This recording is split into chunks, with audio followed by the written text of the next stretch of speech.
మన వాళ్ళు ఎన్నో చలనచిత్రాలను కూడా తీసినటువంటి వారు ఉన్నారు.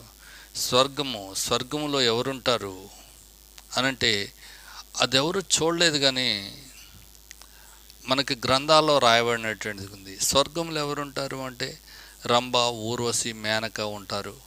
అక్కడ చాలా బాగా ఎంజాయ్మెంట్ చేయొచ్చు, ఇలాగూ ఎంటర్టైన్మెంట్ చేయొచ్చు అంటూ వీటన్నిటినీ ఆ కవి వర్ణిస్తూ ఉన్నటువంటి వారు ఉన్నారు. మన నరకంలో ఎవరు ఉంటారంటే యమదూతలు ఉంటారు నరకంలో. అక్కడ రంపాలతో కోసేస్తూ ఉంటారు, కాల్చేస్తూ ఉంటారు. ఇలా మనకి ఊహాజనితమైనటువంటి సంగతుల్ని మన ముందు తీసుకొచ్చినారు.